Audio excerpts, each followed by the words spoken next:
civil projects. Talk Today is brought to you by Subway, open 24 hours in Countryside, Anderson Square in Georgetown, and Centennial Towers in West Bay. And by the Ministry of District Administration. Explore your history, explore your land, explore your sister islands. And Cayman Airways. Call them on 949-2311 to book your nonstop flights to Los Angeles and Panama. And Doctors Hospital. Peace of mind is important when life happens. Doctors Hospital, always there for you. Call 949-6066. But I do have some questions. There are more questions than answers. Cayman Islands' foremost listeners' participation program. Talk Today. What's on your mind, Cayman? If you're ready to talk, we are ready to listen. Discussing current events and local news, community spotlights, hot topics, listener stories, cultural and historical discussions, environmental issues, fun and lighthearted topics, guest interviews. Cayman, basically anything you want to talk about, we are ready to listen. Here's your guest host, Charles Glidden. Coming up next on Talk Today, we can chat about district councils, whatever happened to them, and whatever is on your mind. We got open line right here on Talk Today. Next, stay with me. Talk Today is reminding you to avoid any statements or comments which are abusive, derogatory, malicious, or defamatory. Do not use indecent language or make any statement that is false or misleading. Call 1-800-534-8255, 949-6990, 949-8037, or WhatsApp us on 925-3261. And now, back to Talk Today. Good afternoon, everybody. I'm Charles Glidden. Yeah, it's a nice Monday afternoon here in Georgetown. We had some rain to wash the place down and freshen up the start of the week over the weekend, particularly yesterday. So, hey, looks like we'll make it through July without having a hurricane. The National Hurricane Center in Miami says tropical cyclone activity is not expected for the North Atlantic, Caribbean Sea, and the Gulf during the next 7 days. That's good news, but look out. Here comes August. We're going into the hot spots now. Or the wet spots maybe is a better term. So make sure you have a few cans of corned beef, tuna fish, and don't forget the Spam. That always breaks up the variety, right? Some good old Spam. Let's see what's happening around the rock here. The 4th annual Making Waves award ceremony takes place on Thursday, the 31st of July. That's when 11 Caymanians will be honored in the areas of education, arts, culture and heritage, sports, legal and professional services, health and wellness, travel and hospitality, STEM, inclusion, and environment and sustainability. The Making Waves Award program recognizes and lauds the exceptional achievements of Caymanians having a major impact both at home and abroad, and who exemplify excellence, leadership, and community spirit. Making Waves is organized by Cayman Connection, which invites the public to come out and celebrate a group of Caymanians who are making significant contributions worldwide. It's free, don't cost you anything. You just have to show up at the Harkwell Theater on Thursday, the 31st. There's a welcome reception at 6 p.m., so you get a little refreshment beforehand, and the awards ceremony at 7. If you want to attend, you should register, though. You should register your attendance online at caymanconnection.org/event/.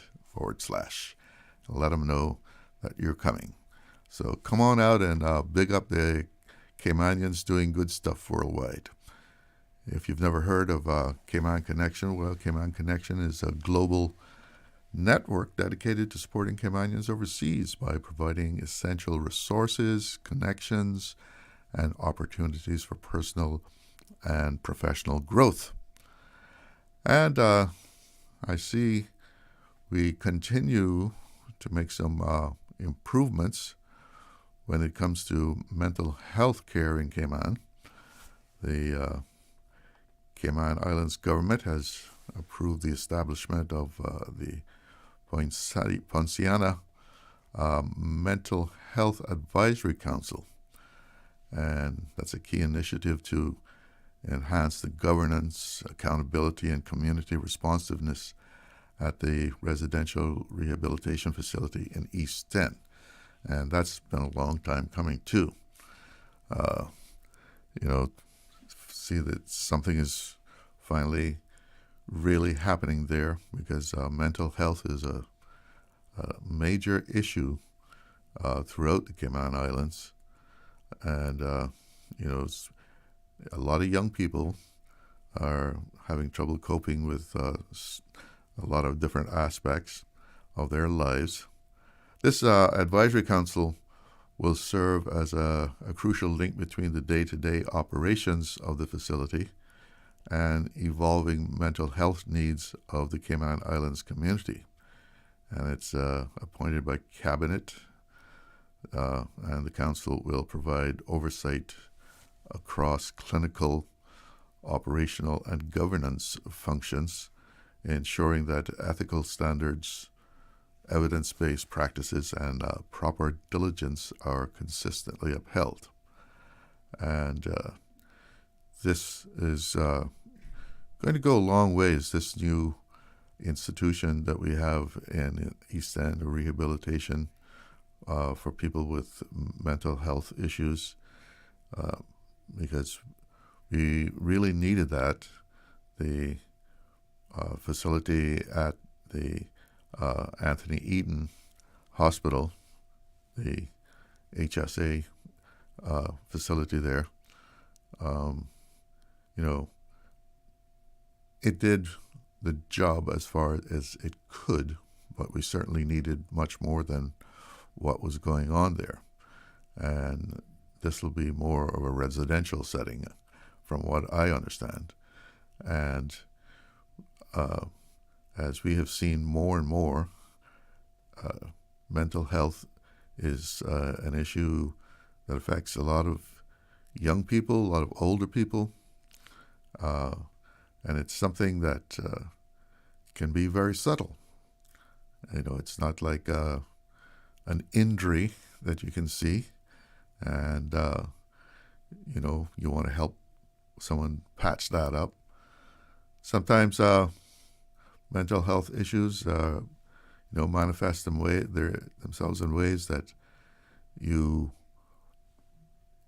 really think that the person is a bad person when they're not really a bad person. They've just got some issues going on that we can't even understand, and that really takes specialists to be able to help them out. And it's great that we can do that locally rather than what we used to be doing, sending people overseas, or even worse, they were ignored altogether. So progress being made there on the mental health care front, and we hope that we can continue to see that improve from strength to strength. Right now, let's take a break. More Talk Today coming up after this. Stay cyber secure with Cayman National. Protect your computers and mobile devices with security software to defend against cyber attacks through viruses, malware, and other online threats. Be aware of unsecure Wi-Fi connections when in public. If you need to access your online banking or sensitive information on your mobile devices, try disabling the Wi-Fi and switching to data from your mobile network. If you suspect a fraud attempt, please contact our customer support team at 949-8300. There's something new at Subway. Indulge your taste buds with our new barbecue pork rib sandwich tender. Smoky pork ribs smothered in sweet and tangy barbecue sauce, built just the way you like it. It's bold, rich, and seriously satisfying. But hurry, it's here for a limited time only. Order now on the Subway Cayman Islands app for quick in-store pickup, or get it delivered with Bento or Let's Eat. The all-new barbecue pork rib sandwich, only at Subway. Subway, eat fresh. Yummy. Wouldn't it have been grand if you had purchased land 30 years ago? It may not be 2020, but a perfect vision has never been more clear. Cayman Brac and Little Cayman, poised for growth with an eye on the future. Your land, your history, your future. Discover all that our sister islands have to offer. This is an announcement for shareholders of Cayman National Corporation Limited. Republic Financial Holdings has made a cash offer of $7.75 per share for the purchase of the remaining minority shareholdings of Cayman National. The offer is open until 5 p.m. Cayman time on July 29th. Shareholders are reminded to review the offer and submit their form of acceptance to offers at rfhl.com if they wish to accept the offer. For any questions, shareholders can reach out to Republic Financial Holdings at offerquestions@rfhl.com. Please ensure that food preparation utensils are washed with a strong detergent and rinsed in hot water in the event that they have made contact with flood water. Boil silverware for 10 minutes and immerse glass, porcelain, china, and plastic items in a solution of hot water and 10% chlorine bleach before use. For more post-hurricane food safety tips, visit DAH website at www.gov.ky/DAH. Radio Cayman's Talk Today.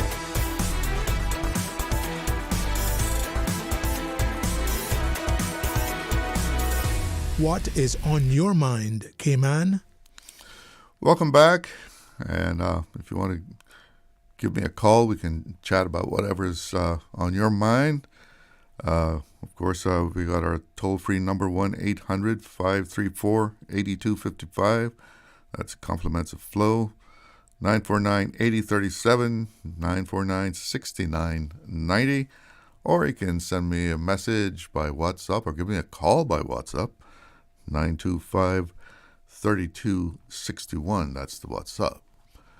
And last week, we had some callers. We had discussions with them about the long-awaited district councils that was provided, first of all, in the Constitution, and then there was actually a law.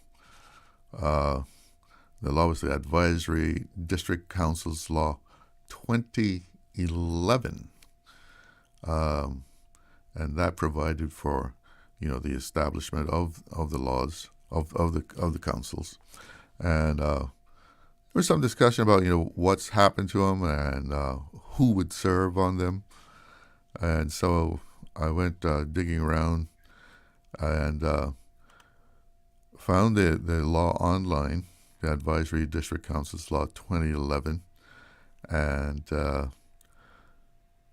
let's take a look at a few things. The Advisory District Councils, pursuant to Section 119 of the Constitution, the councils specified in the first column of Schedule 1 are established to operate as advisory bodies to the elected members of the Legislative Assembly, respectively, specified in the second column, etc., etc. Well, we can see here that whatever we do, if you're going to use this, you probably have to really get some amendments going here. Right there is one amendment I would think that would happen, be up at the top of the list, the Legislative Assembly, which we don't have anymore, right? We've got Parliament. So probably have to change that up. And there's some other items in here too, like this is more specifically for when we had multi-member representation in the electoral districts, but it provides for going to a single member electoral district. The councils shall have such functions, duties, and powers as are conferred by this law or regulations made under this law, without limiting the scope of subsection to the council for an electoral district may advise in relation to, and there's a whole slew of things. I mean, just about anything that is covered by any of the ministries in relation to finance, tourism development, immigration-related matters. I'm sure if they had them, they would get a lot on that. District administration, works, gender affairs, education, training, employment, community affairs, housing, health, environment, youth, sports, culture, and any matters affecting the district. So you could see it was intended to be much more far-reaching than just a little committee, district committee. This would go beyond. We need to do some beautification here, or just have the garbage being picked up. Let's go have a cleanup day kind of thing. This was giving advice on major national issues. Each council shall be subject to the directions of the relevant member. So the member would be giving directions to the council and taking advice from them. And here's the composition. One of the things that came up is who would serve on these things. The council shall consist of the following members, all of whom shall be appointed by the governor in council. And remember that, appointed by the governor, not the governor in council, the governor in cabinet, all of whom shall be appointed by the governor in cabinet. And we'll have a chairman, a vice chairman, a secretary, a treasurer, and not exceeding 6 other members, at least 2 of whom shall, subject to subsection 2, be recommended by the leader of the opposition, appointed under Section 68 of the Constitution. So the opposition would be able to appoint 2 members, right? Not exceeding 6 members, that's as much as we're going to have, at least 2 of whom shall be subject to be recommended by the leader of the opposition. And that would cause a fuss later on, as you will see. And in making the appointments, the governor and cabinet shall be cognizant of recommendations made to him from within the electoral districts, where the representation in the Legislative Assembly for any given electoral district is split between 2 or more political parties. Remember, this was when we had multiple representatives for one district. Each party may make recommendations for appointments to the council for the district, but where the recommendations for the party in opposition are accepted, subsection 1E shall have no effect. A member of a council shall be a person who lives in the relevant electoral district and who is, by reason of his special, and I guess hers also, special qualifications, training, experience, or knowledge of the district, suitable for appointment to a council. So this was about just raising your hand and saying, okay, I'll volunteer, I'll be on the committee.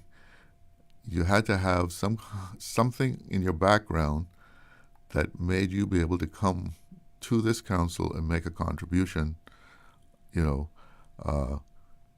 by reason of his special qualification, training, experience, or knowledge of the district.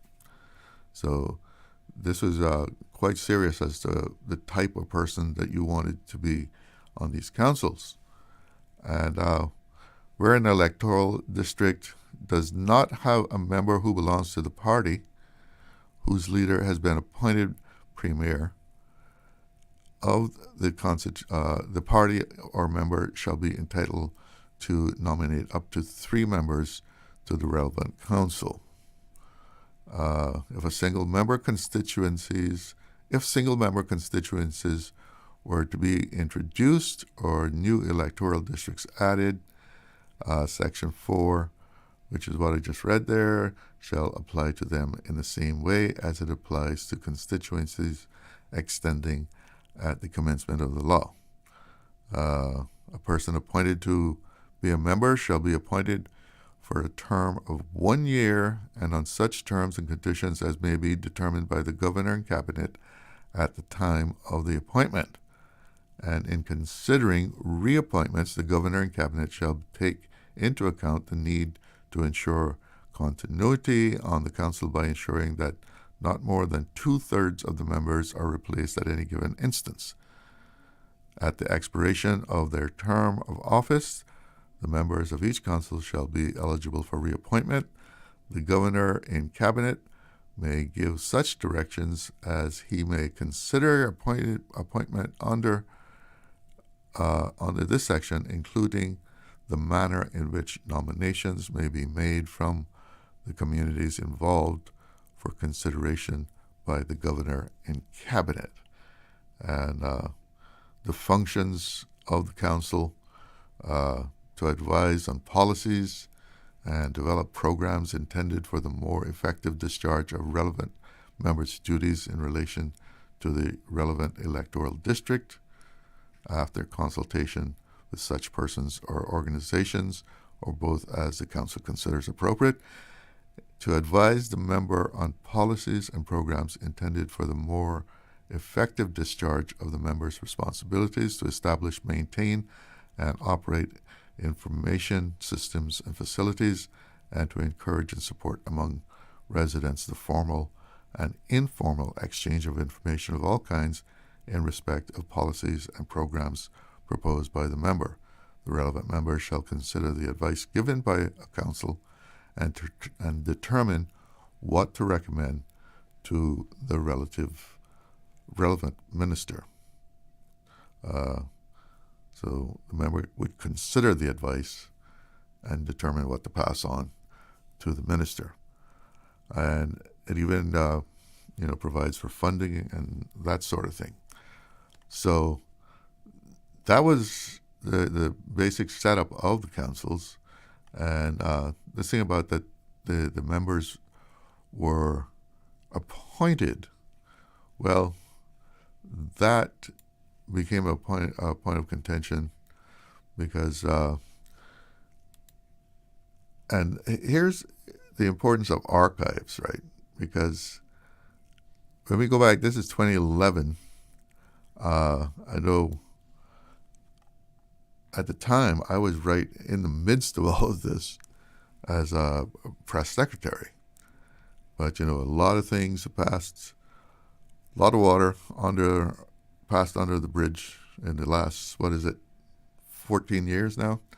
And a lot of things were going on there at the time. Back in those days, the economy wasn't very good. We had some gang shootings. A lot of things were happening. So I found in the CNS, Cayman News Service archives, an article says, PPM no-show at ADC meeting. Following the opposition's announced intention to boycott the entire advisory district council process, neither of the PPM Georgetown MLAs turned up on Tuesday's public meeting regarding the nomination for the capital's council. And their big beef with that was what I just read in the law, where it says that they would be appointed by the governor and cabinet. And they were contending that it should be elected. The members should be elected. And, that this was not keeping in the spirit of democracy. And they also argued that because they would be appointed, it would just be an extension of the government of the day, who's the UDP. Remember UDP? So they boycotted the meeting. And of course, McKeever Bush was premier at the time, and his reply to that was that, well, you shouldn't have left this to be left to interpretation, because it was you guys. He was actually pointing to now Sir Alden, have been lauded for writing the Constitution, and both parties had gone over it line by line in London, and nobody seemed to care about the fact that the Constitution did not require an election. So he's saying, well, why are you worried about it now? You should have put it in the Constitution. But this, despite the reason, let's see here, the opposition leader stuck to his position that these bodies are simply an extension of the ruling party, as it gets to appoint all 10 council members, and under the law is only obligated to consider 2 recommendations made by any other party. The result is a council so heavily weighted in favor of government that what non-government members will get in terms of advice will be what government wants them to get, McLaughlin told CNS. He explained that the Advisory District Council's Law 2011 runs contrary to the spirit of the constitutional provision for the councils, which comes under the constitutional section dealing with institutions that support democracy. The councils were intended to give MLAs objective advice about district issues such as street lighting and crime or pressing social problems, not push a government policy at the district level, at which is what he said would now happen.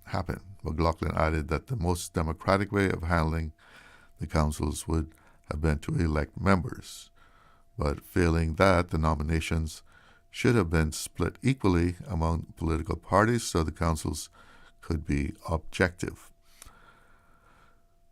I have to pause there and take a break, but we'll be back and talk some more about this. Accidents and illnesses can strike without warning. Ouch! When it comes to urgent care, every second counts. At Doctors Hospital, we have a dedicated team of experienced doctors and nursing staff available to you 24 hours a day, 7 days a week. Don't waste time in an overcrowded emergency room when you need urgent care. Whether it's a broken bone, a severe infection, or a sudden illness, trust in Doctors Hospital's unwavering dedication to providing the best immediate care. For complete urgent care when you need it the most, choose Doctors Hospital, located in Georgetown, 16 Middle Road. Did you know ordering your favorite sandwich from Subway just got easier?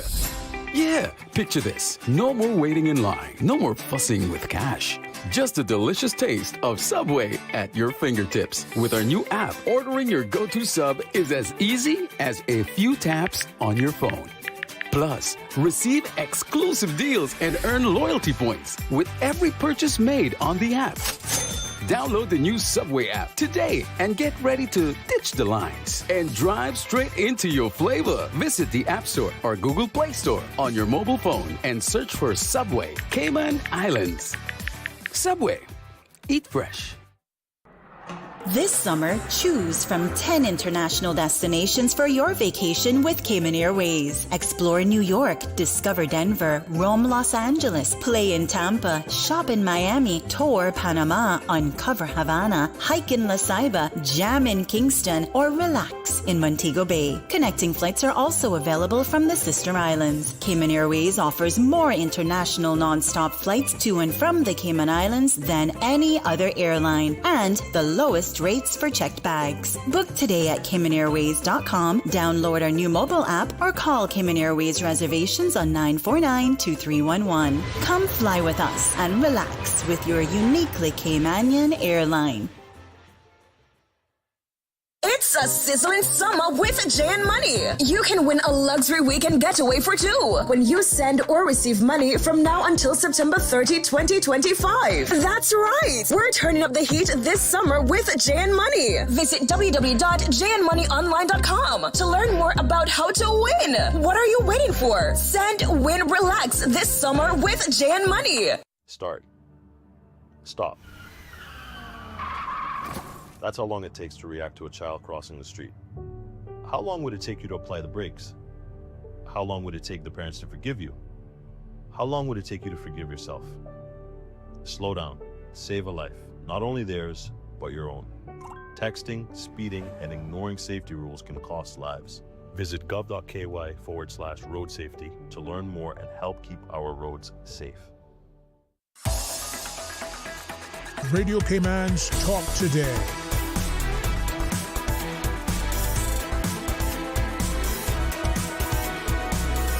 What is on your mind, Cayman? Welcome back. And I was talking about the district councils, advisory district councils, and what has happened to them over the years. And when we went to the break there, we were talking about the row between the UDP and PPM, and the law calling for the members of the council to be appointed by the governor and cabinet, and PPM arguing that they should be elected. And of course the law had been passed under the UDP government and called for the members of the council to be appointed by governor and cabinet, and so PPM was boycotting the whole process. And fast forwarding to, April 2021. I guess that's election time, right? And this story here in the Compass, report card, Progressives Manifesto, goals promised versus goals achieved. And again, we see here the district councils. The Progressives promised to amend the Advisory District Councils Law 2011, which featured in previous manifestos. That work was not completed. The amendments once again form part of the new Progressive Alliance manifesto, which vows to make the law fit for purpose for single-member constituency regime. Obviously, no progress was made there. So those are some of the things that has happened since 2011 as far as district councils are concerned. Do you think they should be elected? Should we actually have an election? Or should we go with this thing where they're appointed? Now, I understand that Minister Miles is trying to get a council going for the Prospect electoral district, so we'll see how that is shaping up. We have a caller on the line. Good afternoon. You're on the air with Talk Today. Yeah, good afternoon, Mr. Glidden. Good afternoon. How are you doing? Okay, and you? I'm all right. What's up? Well, concerning the new law that the government is putting in place concerning immigration, new immigration rules that are being put in place.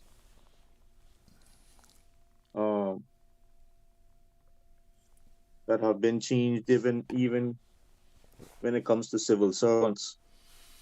The rollover. Yeah. So Mr. Arcano was speaking this morning and saying that he hears that there are people who are working in the government on work permits actually trying to marry Caymanians now. so that this new immigration law wouldn't affect them when it comes to their work permit. So I think the government needs to take this very serious. If the government You mean the fact that, or the rumor that a lot of expats say the government are trying to marry Caymanians? Is that what you say? Take that serious? yeah, in order to avoid the new immigration laws being affected by them, whether their permit is canceled or they're only allowed to stay here for a certain amount of time. So, Mr. Hart, honestly, there are rumors going around, especially when it comes to people working at Northwood Prison, that they're trying to marry Caymanians in order to avoid these new rules affecting them with their work permits. Mm-hmm. So, I mean, everything's supposed to start in January, and even if you were already there, your time starts running in January. So everybody would be, whether you're new or you've been there for a couple of years, everybody would be on the same clock. It's just as a matter of, if that's the way you want to put it. Okay. So the government reviews these marriages before people are allowed to be married, right? If they review them? Yeah, they have. Well, I think it's when you want to start claiming your right to work and so forth, that you have to have an affidavit and say, yes, I swear that this is not a marriage of convenience. Yeah, so if the government and their members who overlook these things in order to say whether they will allow this marriage to go through or not. Well, I don't think that it will stop you from marrying.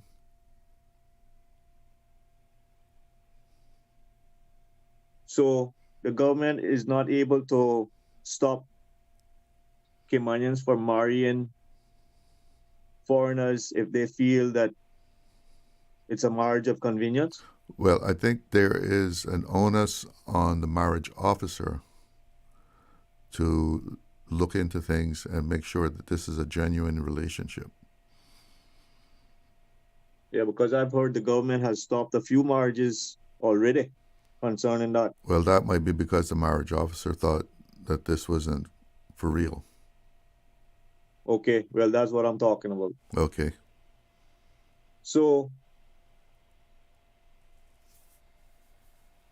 if the government has those kind of things in place in order to stop marriages from happening because they feel as though it's a marriage of convenience, I think the government needs to take this very seriously and if they find that an individual who's on a work permit is actually wanting to get married to a Caymanian in order to avoid certain rules when it comes to the immigration laws and just practically just using the Caymanian, deceiving the Caymanian. The Caymanian might be a part of it, though. A part of the yes. The deception. Yes, that could be possible. That could be possible. But if the foreigner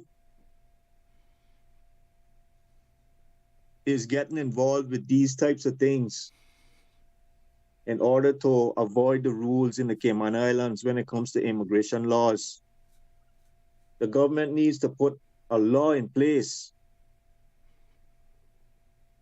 that if they are found to be doing these things in order to avoid the immigration laws. The government needs to put laws in place where these individuals can be deported. Yeah, well, I'm sure there's a penalty for it. But listen, it's 1 o'clock. You know what that means? If you want to hang on, you can, but I got to go to the news. So if you want to stay online, just hang on. We got to check in with the newsroom. Okay. We are Radio Cayman, covering Cayman Brac, Little Cayman, and Grand Cayman. 1 in a million. From Radio Cayman's newsroom, this is Headlines. Local, regional, international news. The Headline News is brought to you by Kirk Market and Health Services Authority. Police are investigating 2 fatal crashes in less than 24 hours on Grand Cayman. Around midnight, 911 got a call about a serious single-vehicle crash involving a motorbike on the westbound side of Linford-Pearson Highway near the new Buttonwood development. Less than 2 hours later, another call, this time a serious single-car crash in Savannah on Shamrock Road. Police have confirmed the deaths in both crashes. In international headlines, a horrific scene unfolded early Sunday on the island of Providenciales as a popular night spot became the site of the Turks and Caicos Islands' first mass shooting in recent history. 3 young men have been killed, 10 others hurt in what authorities are calling a deeply disturbing act of violence. Police Commissioner Fitz Bailey reports at least 4 suspects were involved, but no arrests have been made. Israeli strikes killed at least 36 Palestinians across the Gaza Strip today. Israel, meanwhile, easing some aid restrictions as it came under mounting pressure over the spiraling hunger crisis in the war-ravaged territory. Those are your headlines. I'm April Cummings. Radio Cayman. More news available at www.radiocayman.gov.ky. Check out our social media pages: Facebook, YouTube, X, formerly Twitter, Radio Cayman Headline News.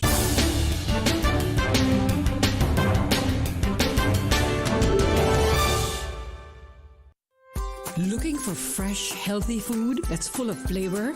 Then you've got to visit Kirk Market. Our dishes are made with fresh, high-quality ingredients. Enjoy vibrant mixed greens or satisfying pasta salads. Or try one of our delicious grill options like blackened chicken, spicy beef steak, or grilled salmon. Looking for something light and flavorful? We've got sushi rolls and poke bowls prepared daily. And don't forget to explore a hot bar or Billy Fresh salad at the salad bar. Stop by Kirk Market today for breakfast, lunch, or dinner and taste the difference. Eat well, live well with Kirk Market.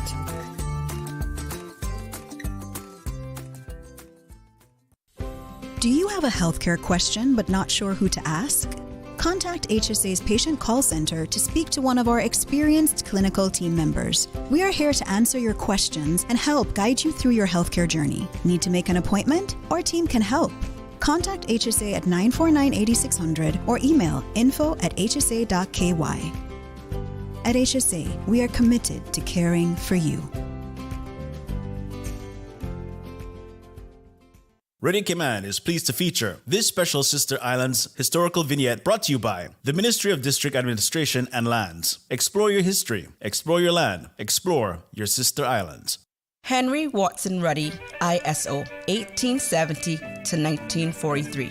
Henry Watson Ruddy came to Cayman Brac as a young man with his father, William H. Ruddy, who was the first Baptist missionary to Cayman Brac and started the Baptist mission there. Dr. Henry Ruddy was born and educated in Jamaica and came to Cayman Brac as a young man. He was one of the first civil servants in the Sister Islands, holding the post of Collector of Customs. He was also the only medical dispenser on Cayman Brac which had no doctor. He mixed and dispensed medicines and also did minor surgeries, saving numerous lives. At times, he assisted his wife, Julia Ann Nee Lazari, a midwife who delivered nearly all the babies born on the Brac during Dr. Ruddy's term of service. He was also a school teacher and a preacher. On his retirement, his son Aston took over his government responsibilities. Radio Cayman is pleased to feature this special Sister Islands historical vignette brought to you by the Ministry of District Administration and Lands. Explore your history, explore your land, explore your sister islands. Explore your history, explore your land, explore your sister islands, the ultimate staycation experience. Your culture, your freedom, the land that time forgot isn't gone. It's your sister islands. Discover all that our sister islands have to offer. Radio Cayman's Talk Today.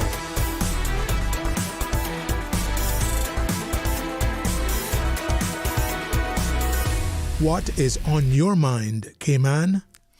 Welcome back to Talk Today. And when we broke for the news, I was on a call. So let's go back to that call. And we were talking about marriages of convenience and this scuttlebutt rumor, whatever you want to call it, that is going around, that there are expat civil servants now seeking out Caymanians to marry so that they would not get rolled over. So are you still there, caller? Yes. So you were saying? Yes, I was saying that the government has to put laws in place where individuals who think that they can use Caymanians and deceive Caymanians and deceive the Cayman government by marrying a Caymanian in order to avoid the new rules that are being made concerning the immigration laws. Because before these laws that the new government now are putting in place, before they were even brought up until now, we had problems with people trying to marry Caymanians for marriage of convenience. Oh, yeah. And the marriages were declined. They were not approved. So now that these new laws are in place, the government is going to be faced with more situations now when it comes to people trying to marry Caymanians for marriage of convenience. So that means then that the government is going to be spending a lot more time now investigating these marriages to see if they are genuine marriages or are they just using Caymanians and deceiving the government.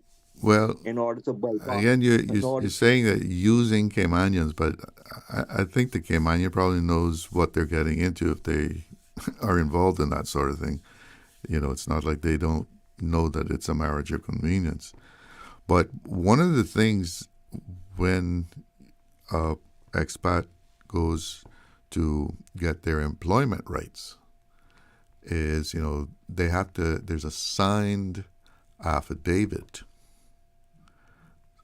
Not just signed, but a signed and sworn affidavit that they have to submit saying this is a genuine marriage. It is not a marriage of convenience. Both parties have to sign that. And being a sworn affidavit, if that's not true, that's perjury. Okay? So there are penalties for perjury because you take an oath that this is what you're saying, what you are attesting to in the document is true. But in fact, you're lying, and there are penalties for that. And also, if you go into one of these things now under what I see coming, you have to be prepared to stay with that person for quite a while. It's not like you're going to marry him today, get your employment rights, and, leave them tomorrow. You're going to have to bunk up with them for quite a while before you can say goodbye and keep your rights. I think we have... Are you still there, caller? Yes, I'm still here. Okay. So anything to add? Well, I think the government needs to let these people know that if they find them to be guilty of continuing to try to marry a Caymanian in order to avoid the new immigration laws, the government has to put laws in place to let these people know that if this is something that they continue to be found guilty of, that they can be deported. That's how the government has to show these people how serious this is when it comes to people who think that they can deceive the government and deceive Caymanians when it comes to marrying a Caymanian in order to avoid the laws in the Cayman Islands when it comes to immigration. In that way, we won't have as many problems as we would have when it comes to people trying to deceive Caymanians with this thing of called marriage of convenience, because now that these new laws are in place with the new government, we're going to be faced with a lot of people now wanting to marry Caymanians. To avoid. You say deceive Caymanians. I mean, you're saying that they make the Caymanian think, "Oh, I love you, baby. I love you so much," and they're just doing it to get Cayman status or get their employment rights, and the Caymanian doesn't realize that they're being taken. Is that what you're saying? Deceive could be in many ways. It could be in many ways, but now that this new law is in place, we're going to have a lot of this occurring. People trying to marry Caymanians in order to avoid these new laws. So the government has to put laws in place to show these people that they're not going to tolerate it, that if people are found guilty more than once concerning trying to marry people for marriage of convenience to avoid the laws in the Cayman Islands, they will be deported. It probably won't take them more than once, probably the first time. Well, thank you for your call. You're welcome. You have a good night. We have another caller. Good afternoon. You're on the air with Talk Today. Hey, good afternoon, Mr. Glidden. Hi, how are you? You always make me chuckle when I listen to some of your responses to your callers. I don't know why I never get the juicy conversations until at the last minute, but just wanted to Well, you're in early today. Yeah. I said I was going to try to get in early because whenever I have the time to sit and listen to the whole show, there's not too much that's going on that I can call in about. But to be quite truthful, I have heard of the situation of marriage of conveniences, prison service. I have heard of it. Well, let's put it like this. I've heard of persons trying to get involved in marriages of convenience so they can become a part of the prison service, they can become a part of the police service, they can become a part of the securities services that we have here. I have heard that persons have engaged in becoming a part of auxiliary police services so they can use that pathway to become police officers and prison officers. I've actually been shown communication and correspondence about some of these persons, and they're primarily from particular jurisdictions. And that was just discussed on Mr. Connor's show this morning. He did say the same thing, that he saw something on social media this morning, and I said, well, sir, I didn't see it on social media, but I did hear it. I was approached about, those types of conversations that prison officers are engaging and trying to get into marriages so they don't have to be rolled over or, they don't lose